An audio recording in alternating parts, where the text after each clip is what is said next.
Hablar hoy de la APO 5, de la actividad obligatoria 5, que corresponde a las enfermedades infecciosas del aparato respiratorio, que son tuberculosis, clamidiosis y la zoonosis por hantavirus.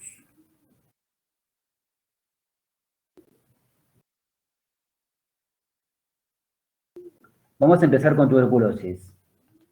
Vamos a definir la enfermedad. Es una enfermedad infecciosa, crónica, zoonótica, que se caracteriza por la formación de lesiones de tipo granulomatoso en órganos como el pulmón, ganglios, hígado. También se pueden dar en forma diseminada, que va a estar caracterizada por caquexia progresiva, nódulos ganglionares, puede llegar a tener fiebre y una lentitud en el crecimiento. Y está producida por micobacterias. Eso sería más o menos una definición de la enfermedad. En cuanto a los sinónimos de la enfermedad, también se puede llamar como consunción, tisis, peste blanca, plaga blanda, mal del rey.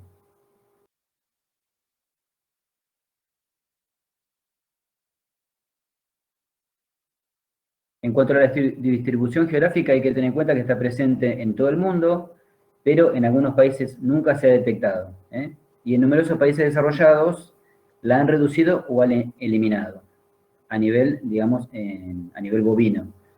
Pero el problema que tienen, por ejemplo, países como Estados Unidos y muchos países de Europa, es el tema de la fauna silvestre. O sea, tienen focos de infección en la fauna silvestre. En cuanto a la prevalencia más alta, se va a dar en cuanto a la tuberculosis bovina en África y en ciertas partes de Asia. Aunque también la enfermedad también se encuentra en países de Europa y en América. Hay que tener en cuenta que el desarrollo de la tuberculosis va a estar favorecido por lo que son los factores predisponentes, como son la mala alimentación, el agotamiento, el estrés, la sobreexplotación, las malas condiciones de manejo y las malas condiciones higiénicas. Bueno, eso sería más o menos en cuanto a la distribución geográfica.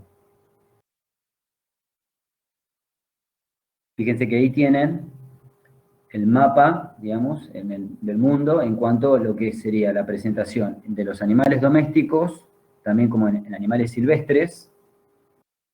Fíjense en Estados Unidos, cómo está presente, lo que sería también Alaska.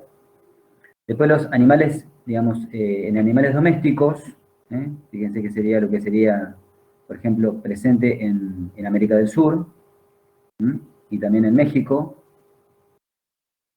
Acá, como les mencioné hoy, al igual que Estados Unidos, va a estar presente en Europa, tanto en animales domésticos como en animales silvestres. Bueno, y hay muchas partes que está ausente y hay otros lugares que no hay información.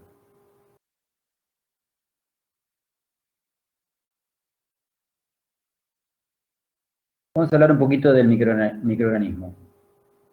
Esto, bueno, de todas maneras, vamos a hacer un repaso porque nosotros ya lo vimos en microbiología. Son bacilos aerobios que miden aproximadamente de 1,5, 4 micras por 0,3 a 0,5. Son inmóviles, no capsulados, no esporulados. Son gram positivos, o sea, de todas maneras toman mal esta coloración, o sea, lo que es gram, y en general son, lo importante que son bacilos ácido alcohol-resistentes. O sea, se van a utilizar otras coloraciones como si el Nielsen. Desarrollan en medios especiales, tienen un crecimiento lento, el desarrollo va a ser mayor a las 3 semanas en cultivo para micobacterias, excepto las atípicas. Como otra característica, resisten la desecación en medio ambiente. Eso sería brevemente las características del microorganismo. Bueno, en cuanto a la taxonomía, corresponden al orden Actinomycetales, familia Mycobacteriaceae, género Mycobacterium. Las bacterias productoras de tuberculosis tenemos importantes el Mycobacterium tuberculosis, que va a producir la tuberculosis humana, y en otras especies como por ejemplo el perro, el cerdo, los monos también. Es importante la tuberculosis humana porque se va a dar aproximadamente en un 98%. Después tenemos el Mycobacterium bovis, que va a producir la tuberculosis bovina, principalmente, y en otras especies, incluida el hombre. Acá, digamos, en el caso del hombre se va a dar en un 2%. Bueno, potencial zoonótica, ¿no? Después tenemos el Mycobacterium avium, que va a producir la tuberculosis aviar y en cerdos, y también raramente en el hombre. También se denomina Mycobacterium avium subespecie avium. Después tenemos el Mycobacterium avium subespecie paratuberculosis, que va a producir la enfermedad de John o paratuberculosis bovina.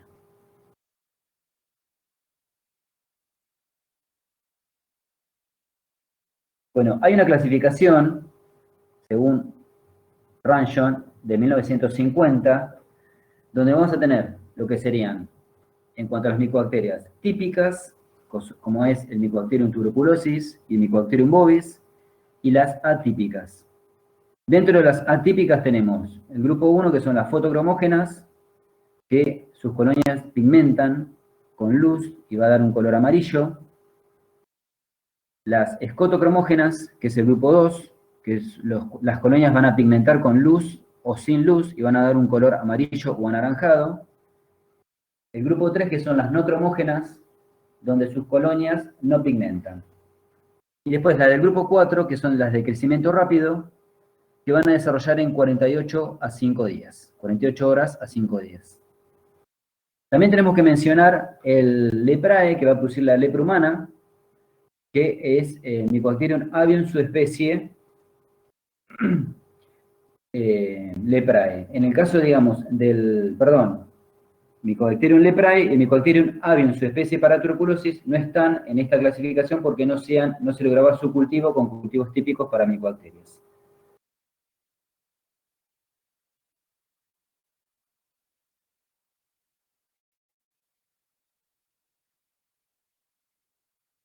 Bueno, en cuanto a las especies susceptibles, la presentación tenemos, en el caso del bovino, principalmente va a ser pulmonar por vía erógena. Después, en el caso de los terneros, también se puede dar, pero por vía digestiva, por el consumo de leche materna. Y principalmente va a estar dada por el Mycobacterium bovis. Poco frecuente especies de otras micobacterias. En el caso de los cerdos, principalmente es por vía digestiva, por el consumo de vísceras bovinas. También por el consumo de aves con tuberculosis, productos lácteos o medio ambiente contaminado. Menos frecuentemente es la vía erógena. Y en el caso del cerdo se va a dar por las tres, por el Mycobacterium bovis, por el tuberculosis y por el avium. En el caso del perro y el gato, se puede dar por vía pulmonar, o sea, por lo que sea por vía erógena, y por vía digestiva por el consumo de vísceras y productos lácteos. Y va a estar dado por el bovis y por el tuberculosis. En el caso de los pequeños rumiantes, en el caso de los caprinos, es similar al bovino. Y en el caso del ovino es poco frecuente. O sea, en el caso del ovino va a estar más frecuente otra enfermedad que es la pseudotuberculosis. Y en el caso de los pequeños rumiantes va a estar producido por el Mycobacterium bovis. Poco frecuente otras especies de micobacterias. En el caso de las aves vamos a estar, digamos, la presentación va a ser digestiva, va a estar dado por el Mycobacterium avium, y en el caso de los loros, papagayos y cacatúas, se puede presentar por tuberculosis por Mycobacterium tuberculosis. O sea, si, digamos, el humano tiene Mycobacterium tuberculosis, estos animales se pueden contagiar.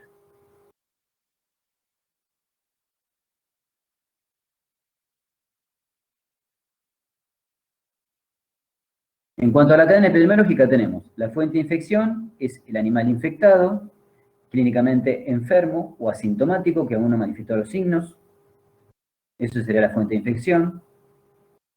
En el caso de la puerta de salida, serían los orificios naturales, como boca, nariz, ano, genitales o glándula mamaria.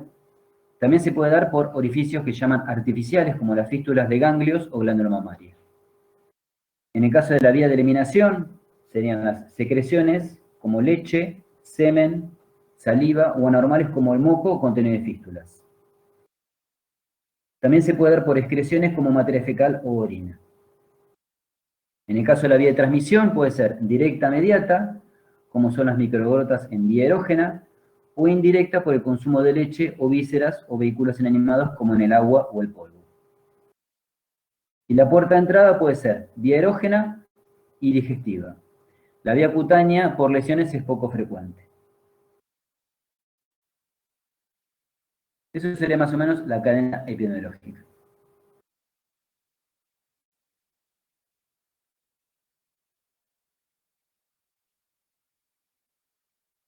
Bueno, ahí tienen, fíjense que tienen un cuadrito como para manejar el tema de la cadena de transmisión, lo que sería la tuberculosis zoonótica y la tuberculosis bovina.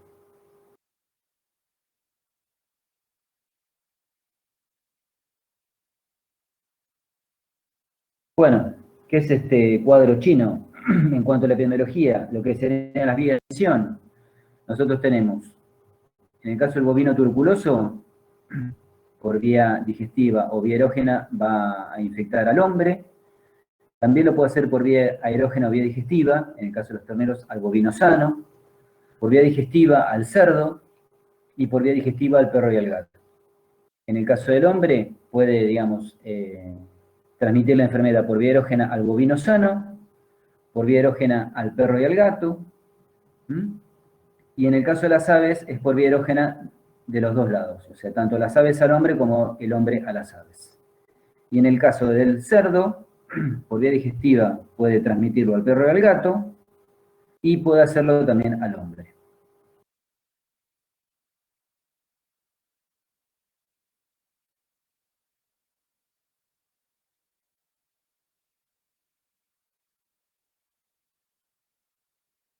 Bueno, en el caso del bovino, se puede infectar por un bovino infectado por vía erógena y vía digestiva, que lo mencionamos recientemente. Vía digestiva por los terneros por el consumo de la leche. Por un cerdo infectado por vía erógena, que es poco frecuente. Por un perro y un gato por vía erógena, que también es poco frecuente, y por el hombre también por vía erógena. En el caso del cerdo, ¿cómo se puede infectar? A partir de un bovino infectado por vía digestiva y por vía erógena, por otro cerdo infectado por vía erógena, que es poco frecuente, por un perro y un gato infectado, que es vía erógena poco frecuente, en el caso de un ave infectada también por vía digestiva, o por un hombre infectado por vía erógena, poco frecuente. En el caso del perro y el gato, se pueden infectar por un bovino infectado por vía erógena y por vía digestiva, por un cerdo infectado por vía erógena y por vía digestiva, por un perro y un gato por vía erógena también, o sea, se pueden infectar ellos mismos, y por un hombre infectado por vía erógena. En el caso de las aves, se pueden infectar por un ave infectada por vía digestiva, en el caso del avión, del cual recién hablamos, y en el caso de por un hombre infectado, que también lo mencionamos, por vía erógena. En el caso de los loros, las cacatúas y los papagayos. Y por último, en el caso del hombre, se puede infectar por un bovino infectado por vía erógena y por vía digestiva. Por vía digestiva sería lo que es el consumo de leche, una pasteurizada, carne mal cocida. Por un cerdo infectado por vía erógena, que es poco frecuente, y por vía digestiva. Por un perro y un gato infectado por vía erógena. Y por un ave infectada por vía erógena, que ya también los mencionamos. Loros, papagayos y cacatúas. Y por un hombre por vía erógena. O sea, se puede transmitir entre hombre y hombre.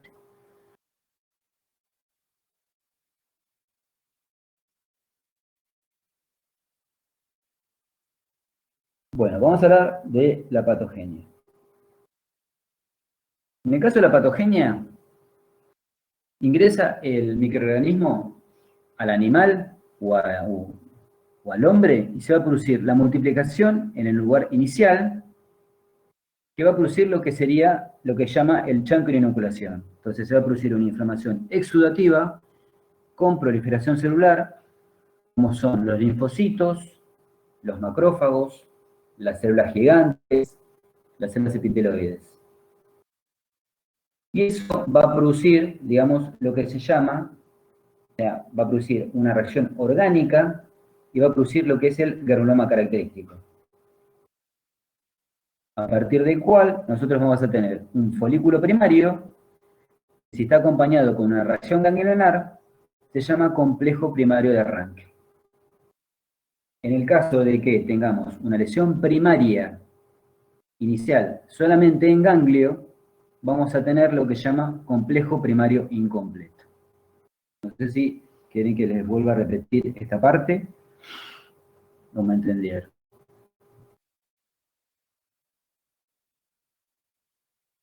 De vuelta, profe, por favor.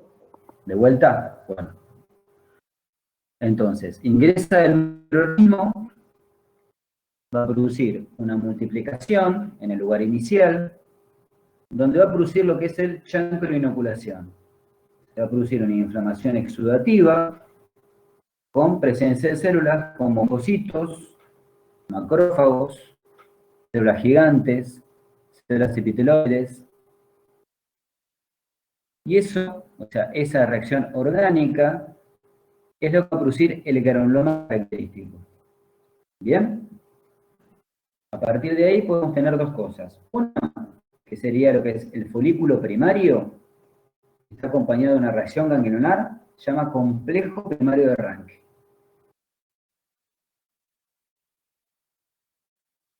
Y en el segundo caso, que haya una lesión primaria inicial en ganglio, se va a producir el complejo primario incompleto. ¿Bien? Entonces, a partir de ahí, de eso, de ese complejo primario, puede pasar que la enfermedad haga una involución,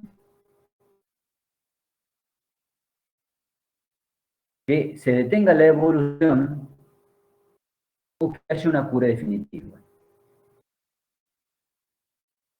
Los mecanismos de defensa orgánica son superados a poco de establecida la infección y se puede llegar a producir la generalización precoz, que se puede dar por vía linfática o sanguínea. Yo se los explico así lento para que si quieren ir anotándolo para completar lo que es el cuadro. La generalización precoz se puede dar por vía linfática o sanguínea. El caso es que el organismo infectado logra retardar el progreso de la enfermedad y se va a producir, la resistencia orgánica se debilita, entonces se va a producir lo que se llama generalización tardía, donde vamos a tener una tuberculosis nodular, que se va a dar, digamos, la generalización por vía linfática, una tuberculosis miliar, que es por sangre, o sea, por vía hemática, o una tuberculosis perrada, que es por vía pleural. ¿Sí?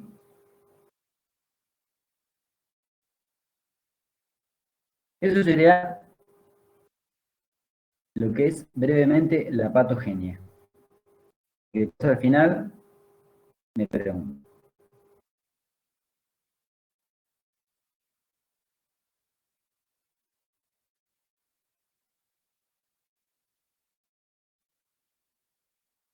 Bueno, en cuanto a la sintomatología, tenemos en el bovino y el caprino, vamos a tener caquexia progresiva, bajo rendimiento, como ya te dije, y los signos relacionados van en cuanto a la localización, si va a ser digestiva o respiratoria.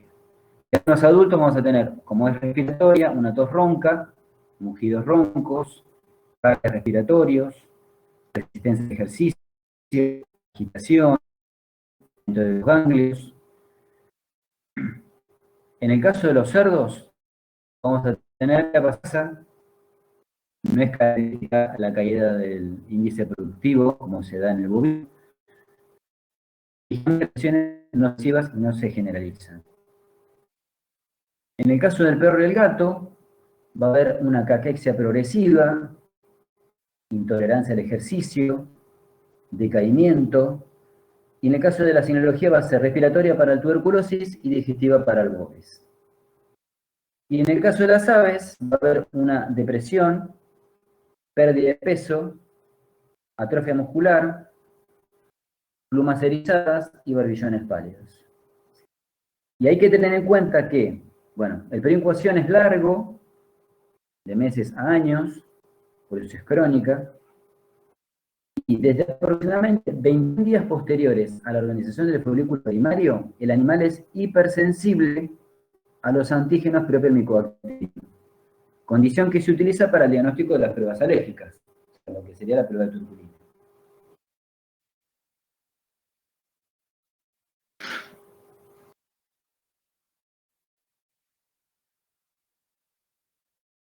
que ahí tienen una foto de un bovino, la sintomatología, característica.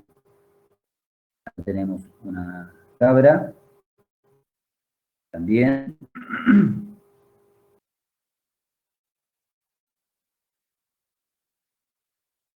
En el caso del humano, de transmisión es aerógena por medio de microgotas entre personas. Esto es más frecuente por el Mycobacterium tuberosis. Otra vía de transmisión, como mencionamos hoy, es digestiva, por el consumo de lo que sería la carne mal cocida y la leche no pasteurizada, donde se va a dar el bovis. Los síntomas de la enfermedad van a depender según el área que afecte, ¿no? Puede ser pulmonar o extrapulmonar. En el caso de pulmonar, pues, podemos encontrar tos intensa, dolor en el pecho, tos con sangre o esputo. Bueno, otros síntomas más generales podemos encontrar debilidad o fatiga, pérdida de peso, falta de apetito, escalofríos, fiebres, sudores nocturnos. Ahí, bueno, ahí no está, pero a nivel extrapulmonar se puede encontrar pleura, genital y urinario, se puede encontrar en el hueso y en las articulaciones y a nivel nervioso. Fíjense que después lo ven ahí en la foto, las distintas presentaciones.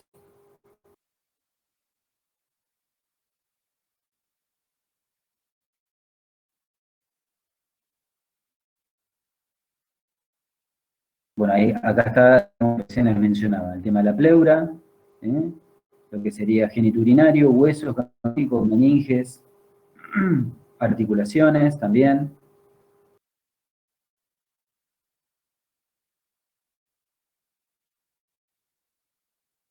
Bueno, vamos a hablar un poquito de lo que es la anatomohistopatología.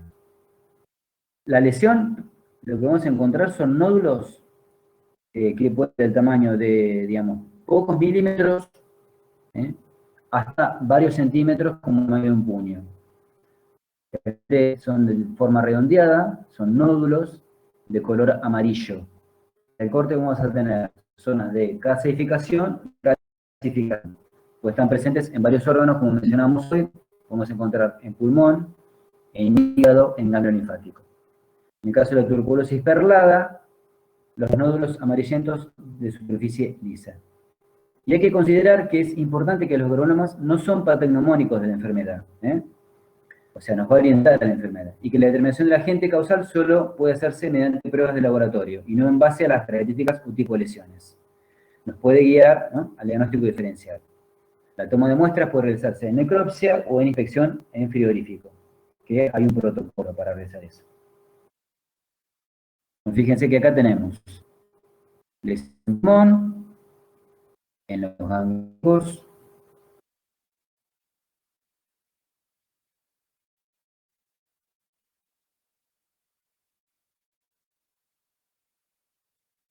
bueno, ahí tenemos también el hígado, fíjense, también el corazón y pericardio, el linfonodulo mandibular, la tuberculosis miliar, que hoy hablamos, la tuberculosis perlada,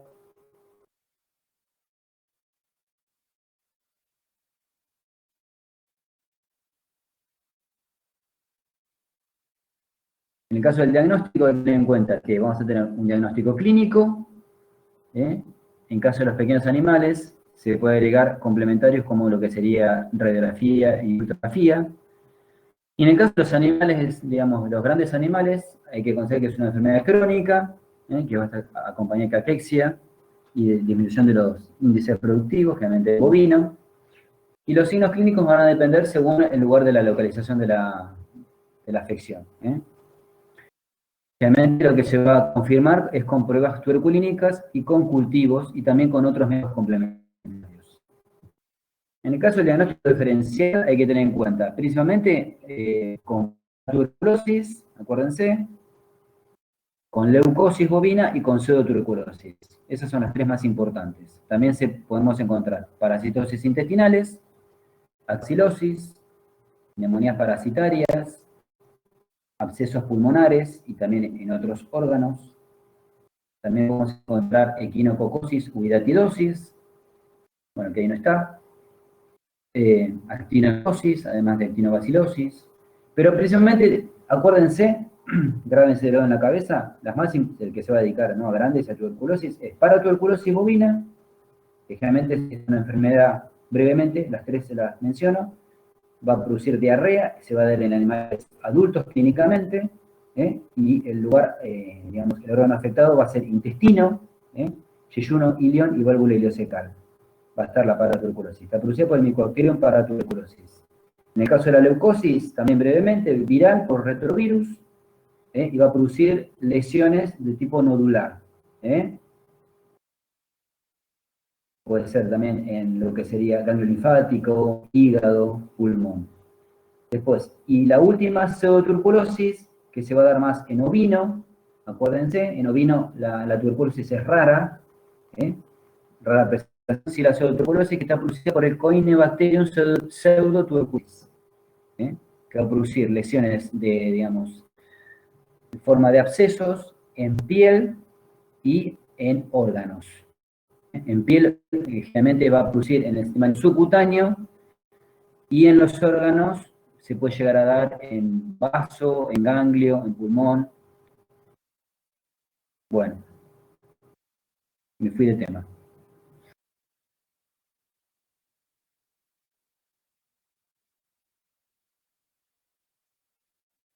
En cuanto al diagnóstico bacteriológico, vamos a tener en cuenta lo que serían las muestras, son las secreciones pulmonares, materia de punción como leche, semen y orina, y los materiales de necropsia para el diagnóstico confirmatorio.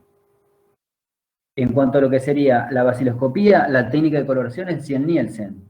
Entonces lo que tenemos que hacer es, una vez que yo, digamos, hice el extendido secado y fijado, le voy a colocar la fucsina fenicada de Ciel, voy a calentar con hisopo, o sea, con un flameado, hasta la emisión de vapores blancos. Esto lo tengo que hacer 3 o 4 veces.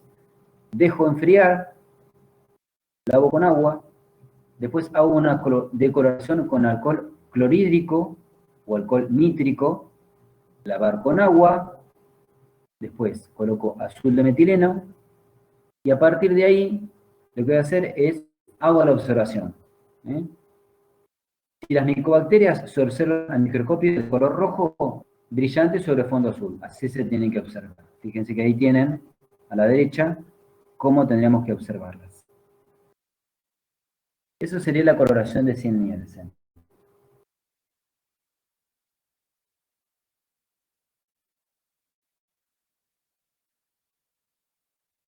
Ahí tienen más grande los pasos de la coloración.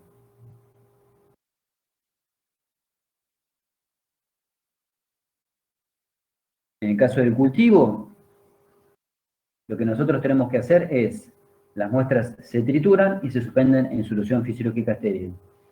Si la muestra está contaminada, lo que nosotros tenemos que hacer es una decontaminación, como por ejemplo los esputos y las secreciones bronquiales, que lo tengo que hacer con hidróxido de sodio al 4%. Y lo tengo que llevar a incubar a 37 grados 20 minutos. Después hago un centrifugado del preparado, se descarta el sobrenadante, y el sedimento se neutraliza a pH 7 con ácido clorhídrico. Y se utiliza como rojo fenol el indicador, o sea, como rojo fenol como indicador. Y ese método se llama método de Petrov. Y en el caso de la siembra, tenemos 2 medios de cultivo, que son especiales. Uno es el Lowenstein-Jensen, en el cual importante va a tener lo que es la glicerina, que va a favorecer el desarrollo de Mycobacterium tuberculosis y limita el desarrollo del bovis. También tiene sales de potasio, magnesio, asparagina, huevo y verde malaquita. Y después tenemos otro medio de cultivo, que es el Stonebelic, que en cambio de tener glicerina, tiene piruvato de sodio. Entonces, el piruvato de sodio favorece el desarrollo de Mycobacterium bovis. También tiene sales de potasio y magnesio, asparagina, huevo y verde malaquita. Y lo que tenemos que hacer, es la incubación a 37 grados, y el desarrollo va a ser apreciable más o menos a las 2 a 3 semanas. Si no se evidencia el desarrollo, vamos a esperar 60 días para dar un resultado negativo. Lo que tenemos que hacer es, si queremos acelerar el resultado, se puede hacer PCR de las colonias, y hay que tener en cuenta que podemos hacer también inoculación de la muestra en cobayos por intramuscular. A 21 días se puede realizar la prueba de la tuberculina, y los cobayos pueden desarrollar tuberculosis generalizada y morir, o ser sacrificados a los 60 días para realizar la necropsia en busca de las lesiones características.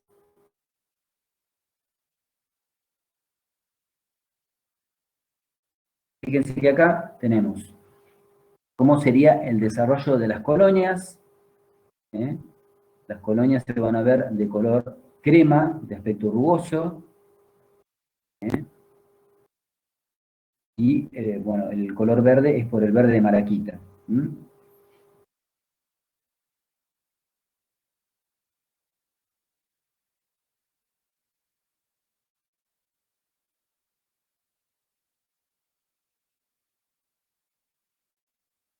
En el caso de las pruebas de tuberculina, el uso es la confirmación del diagnóstico clínico y sería, digamos, la detección de reactores positivos en el marco del Plan Nacional. Nosotros tenemos en Argentina un Plan Nacional de Control y Erradicación para hacer un correcto manejo del rodeo. En cuanto al fundamento de la prueba de tuberculina, sería el fenómeno de Koch. Entonces, lo que hacía Koch en su investigación, buscando una vacuna antituberculosa, inoculaba a cobayos medios de cultivo de Mycobacterium, previamente destruido por calor. Entonces, lo que él evidenciaba era una reacción local en los cobayos tuberculosos, mientras que en los sanos no se producía reacción alguna. Entonces, él no encontró, digamos, no llegó a encontrar la vacuna, pero el método de diagnóstico que comenzó a utilizarse en busca de animales y personas enfermas.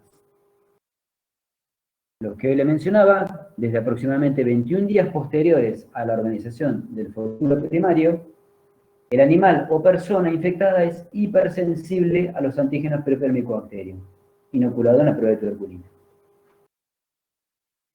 Hay que tener en cuenta que en el sitio de inyección del antígeno se produce una reacción inflamatoria con participación celular de los linfocitos T, de los macrófagos y de las células dendríticas.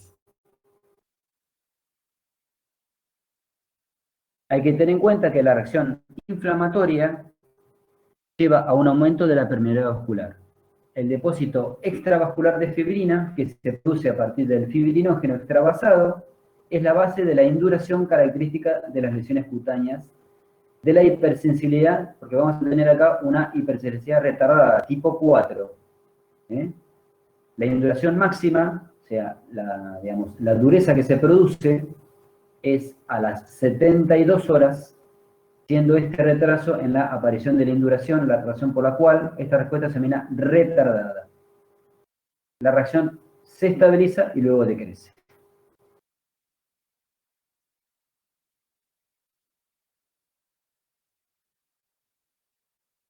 Bueno, en el caso de los tipos de reacción tras la inoculación, podemos tener una reacción local, que generalmente esta es la que nosotros vamos a tener actualmente, porque la vía de inoculación es intradérmica, es la manera correcta de hacer la inoculación.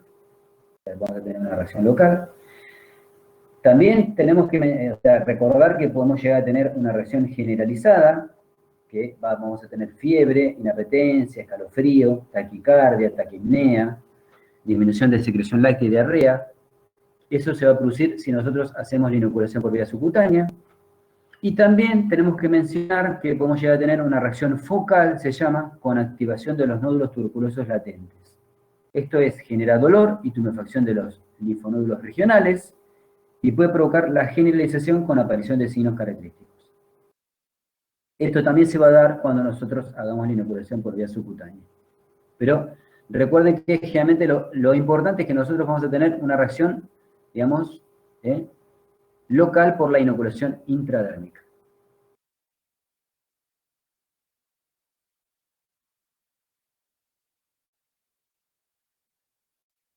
Bueno, en el caso de la tuberculina, ¿Cómo la podemos definir? Es una preparación obtenida a partir de productos solubles sometidos a tratamiento térmico del cultivo y la lisis de bacilos tuberculosos capaces de poner manifiesto la hipersensibilidad tardía en un animal sensibilizado por microorganismos de la misma especie. Hay que tener en cuenta que las tuberculinas utilizadas en las técnicas diagnósticas son preparadas de acuerdo a los requerimientos de la Organización Mundial de la Salud. Yo les voy a mencionar también otra definición, por si la quieren anotar, en cuanto a la tuberculina. Es una mezcla, digamos, de antígenos presentes en la bacteria obtenidas a través del cultivo microbiológico. También la podemos definir como que es un extracto antigénico derivado del cultivo de un bacilo tuberculoso en un medio sintético. ¿Bien? No sé si se las quiero repetir o se las repetimos al final.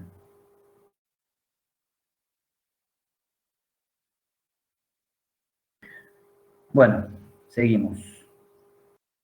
¿Sí? ¿Se puede repetir? Entonces, la tuberculina es una preparación obtenida a partir de productos solubles sometidos a tratamiento químico del cultivo y la lisis de bacilos tuberculosos capaces de poner manifiesto la hipersensibilidad tardía en un animal, sensibilizado por microorganismos de la misma especie. También la podemos definir como es una mezcla de antígenos presentes en la bacteria y obtenidos a través del cultivo microbiológico. También la podemos definir como un extracto antigénico derivado del cultivo de un bacilo tuberculoso en un medio sintético. ¿Sí?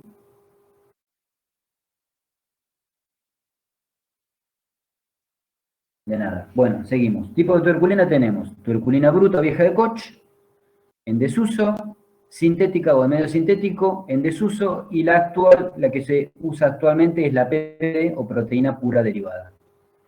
Las cuales podemos encontrar en el mercado. Tuberculina aviar, que está preparada con cultivo de Mycobacterium avium, generalmente viene coloreada con rojo punzó, y tuberculina mamífera, que está preparada con cultivo de Mycobacterium tuberculosis obovis, que es la tuberculina bovina, coloreada con azul de Evans o no coloreada.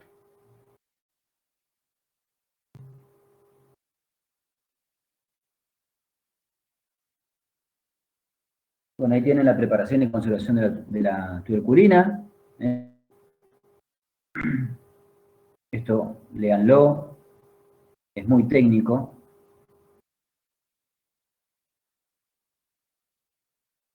Bueno, lo que también las mencionaba hoy, lo que sería, se realiza el cultivo de Mycobacterium, la cepa referente según el medio sintético líquido, Dorsan gel, modificado durante 12 semanas a 37 grados. Se utiliza en cultivo semilla. Bueno, y acá tienen toda la técnica y los controles.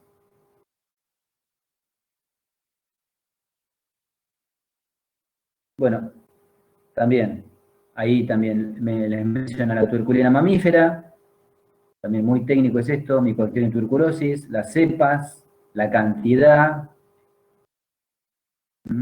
también en caso de la tuberculina bovina y la tuberculina aviar.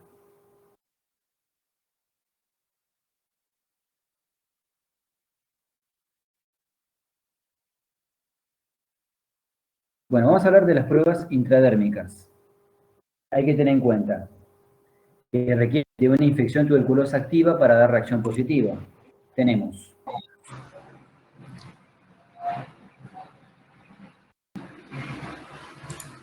Alejandro, consulta. Seguimos. Tenemos la simple, que se va a dar en el pliegue caudal o la tabla del cuello. La lectura es a las 72 horas. La doble, que se va a dar en el pliegue caudal o en la tabla del cuello. La segunda aplicación es en el mismo lugar a las 48 horas y se hace la lectura a las 72 horas desde la primera inoculación. La comparativa, que se aplica en dos lugares diferentes en simultáneo ambas tuberculinas. Puede ser simple o doble.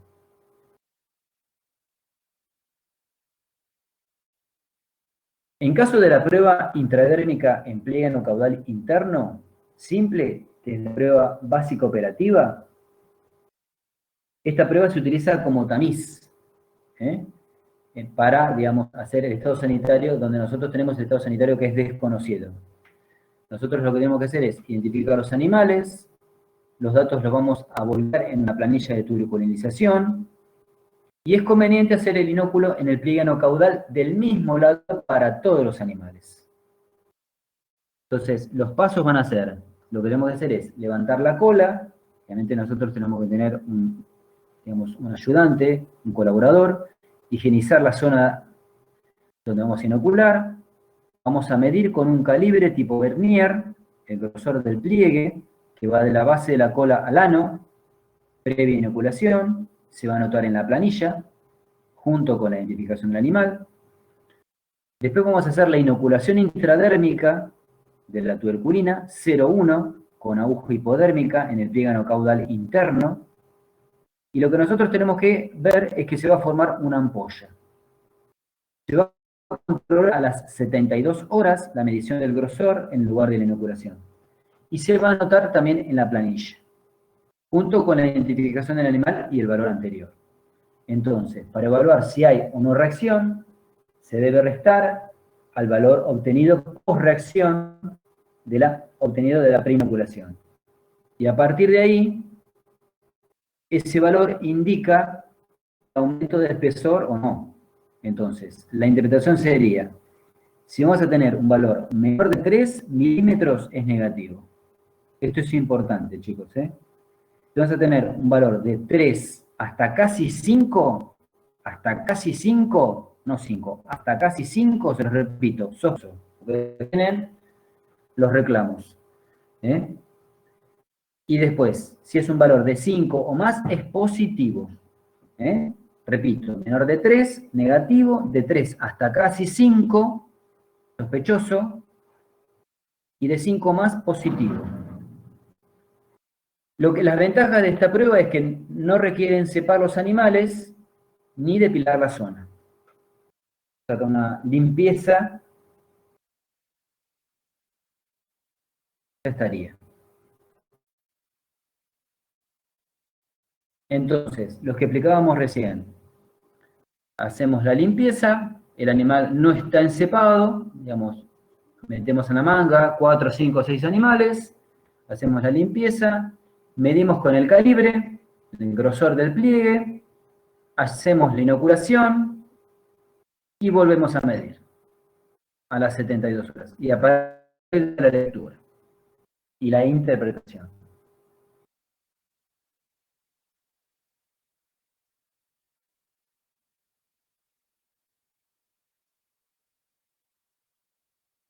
Bueno, pasamos a la otra prueba que es la intradérmica cervical simple. Esta prueba se va a utilizar para la erradicación de la enfermedad en establecimientos donde se haya comprobado su presencia.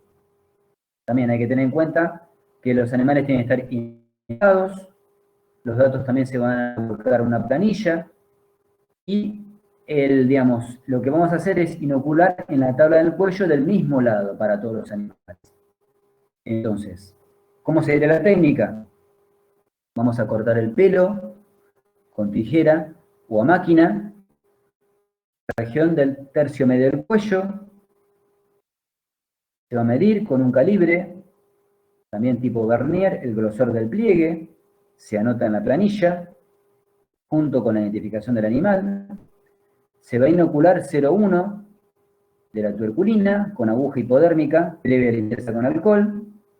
También tenemos que ver que se va a formar una ampolla, se controla a las 72 horas y se va a volver a medir el grosor del pliegue. Entonces, a partir de ahí también se anota en la planilla junto con la identificación del animal y el valor anterior. Entonces, para evaluar si hay o no reacción, se debe restar el valor obtenido por reacción al valor obtenido preinoculación. Entonces, ese valor obtenido indica el aumento de espesor del pliegue o no. Entonces, hay que tener en cuenta también, es importante también acá, en la prueba, digamos, intradérmica cervical simple, si es menor a 3 milímetros es negativo. Si es mayor a 3 milímetros es positivo. Y hay que tener en cuenta que la región, digamos, topográfica del bovino es la región, la del cuello es de mayor reacción, y esta prueba es altamente sensible.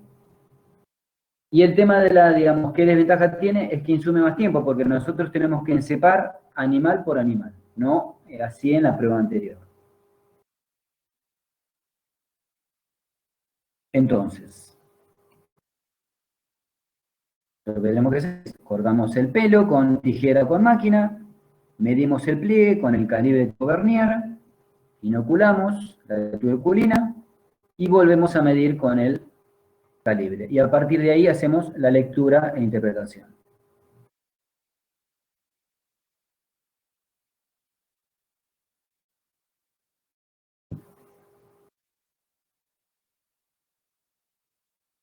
Después tenemos la prueba intradérmica simple comparativa, que se va a utilizar para poder aclarar la causa de la sensibilidad de un animal sospechoso a la prueba de ano caudal. También los animales tienen que estar identificados, los datos se van a anotar en una planilla, y es conveniente hacer, digamos, el inóculo en la tabla del cuello del mismo lado de los animales. Entonces lo que tenemos que hacer acá, vamos a inocular tuberculina bovina y tuberculina aviar. Y va a permitir diferenciar lo que es, si está producido por tuberculosis mamífera, o sea, si me va a dar reacción por la tuberculina bovina, o por tuberculosis aviar, que es por la tuberculina aviar, que sería, esto no sería tuberculosis, sería una paratuberculosis o producido por micobacterias atípicas. Entonces lo que tenemos que hacer acá es, se va a cortar el pelo con tijera o con máquina, en 2 regiones del tercio medio del cuello, se va a medir con un calibre, tipo también Vernier, el grosor del pliegue de la piel en ambas regiones, se anotan los valores en la planilla junto con la identificación del animal, se va a inocular 0,1 de tuberculina con aguja hipodérmica, se inocula arriba la tuberculina aviar y abajo la tuberculina bovina, aproximadamente con una distancia de 10 a 12 centímetros entre los inóculos, y en los lugares de inoculación se debe formar una ampolla. Se va a controlar a las 72 horas y se va a medir de vuelta el grosor del pliegue en los lugares de inoculación. Se anotan los valores junto con los de la identificación del animal y los valores anteriores. Entonces, para ver si hay una reacción, se debe, digamos, también restar el valor obtenido post reacción al valor obtenido pre-inoculación para cada tuberculina. Y entonces vamos a tener acá, si es menor de 2, es negativo. Si es de 2 hasta 4, es sospechoso. Y es de 4 o más, es positivo. Acuérdense. Así que menor de 2, negativo, de 2 hasta 4, sospechoso, y de 4 o más, es positivo.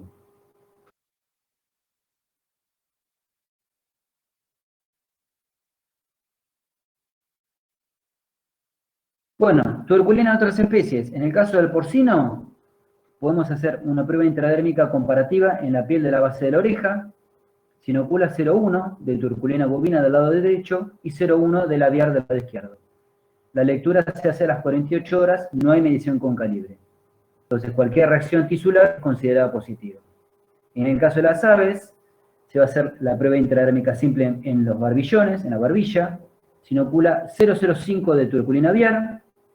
La lectura se hace a las 48 horas, no hay medición con calibre, el edema y la reacción en barbilla es considerado positivo. En el caso de los caprinos, se va a hacer igual procedimiento que en bovino. En el caso del ovino, es una prueba intradérmica comparativa en el pliegue axilar, se inocula 0,1 de tuberculina bovina del lado derecho y 0,1 del aviar del lado izquierdo. La lectura se hace a las 72 horas con medición con calibre y la igual interpretación que la prueba cervical comparativa en bovino. En el caso de los caninos y felinos, generalmente no se usa, no es recomendada para diagnóstico, no va a dar buenos resultados. En el caso del equino, también está prohibida, porque los equinos son hipersensibles Y en el caso del hombre, en el caso del humano, se va a utilizar la prueba de Mantoux, que se inocula la tuberculina mamífera en antebrazo. Y puede ser comparativa.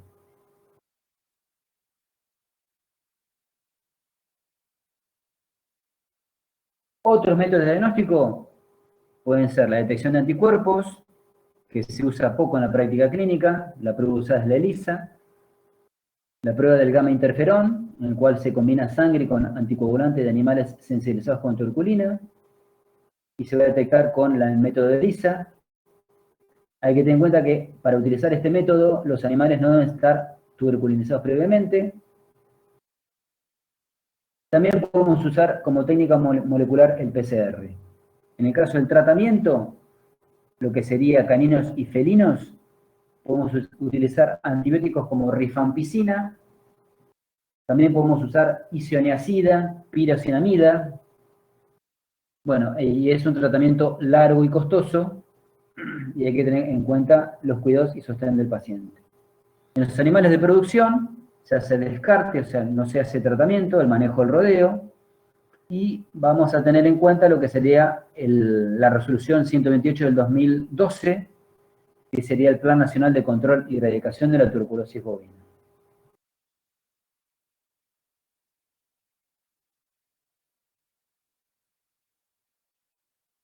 En cuanto a la profilaxis, bueno, hay que tener en cuenta lo que sería el Plan Nacional de Control y Erradicación en establecimientos y cabañas, el Plan Oficial de Vacunación en Humano, se va a dar la vacuna a la BCG al mes de vida y se refuerza a los 6 años de edad, es una vacuna viva. Tener en cuenta lo que sería la educación y la promoción de las medidas preventivas y los planes de vacunación, el consumo de la carne cocida y leche pasteurizada en todas las especies productivas, las correctas medidas higiénicas y sanitarias en el ambiente laboral y la población en general, el control bromatológico, el control que se hace en frigoríficos y decomiso de carnes, y el control en usinas lácteas y la correcta pasteurización de productos lácteos.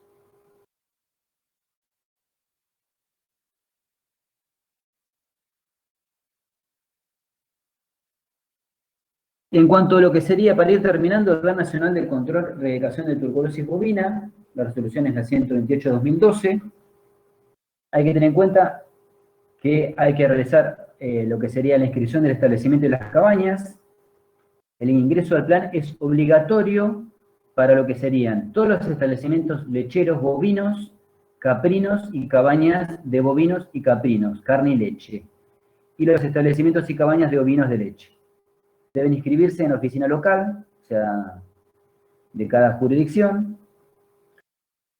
La puede realizar un veterinario que está acreditado, o sea, que tiene que hacer el curso de tuberculosis, de acreditación de tuberculosis, al sector privado y registrado en SENASA, para poder realizar el saneamiento de la tuberculosis.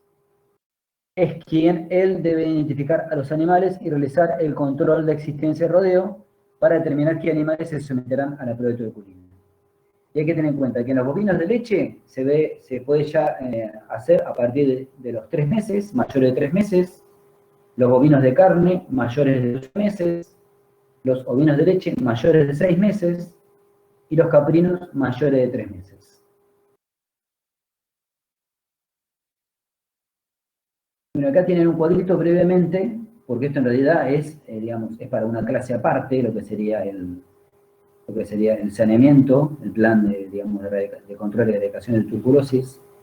Brevemente, nosotros para hacer un saneamiento de un rodeo, tenemos que tener un veterinario acreditado, como le mencioné recién. Entonces, si me va a dar negativo, nosotros tenemos que tener 2 controles, digamos, 2 pruebas negativas. Luego, la repetición de la prueba con control oficial de SENASA. Y en el caso de leche, la repetición de 2 pruebas con control oficial de SENASA.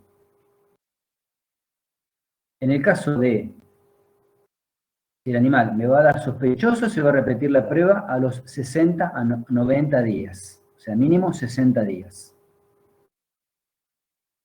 Como les mencioné recién. En el caso de bovino de carne, tenemos que tener 2 pruebas negativas. Y a partir de ahí, digamos, el veterinario que está acreditado, el veterinario particular, puede llamar, digamos, a lo que sería la oficina regional o a SENASA para hacer las pruebas, para darlo como establecimiento oficialmente libre, las cuales son 2 pruebas más anuales. Y en el caso de leche son 3 resultados negativos consecutivos. El animal me va a dar positivo, se separa el rodeo y se elimina, y va a faena. Para acelerar el saneamiento se puede realizar la prueba cervical que no incluye sospechosos.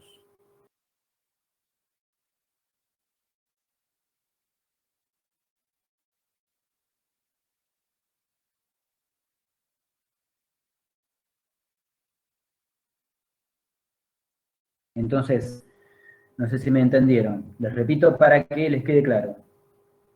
En el caso de, para llegar a negativo, hay que realizar las pruebas, son 2 consecutivas, con 60 a 90 días de intervalo como mínimo.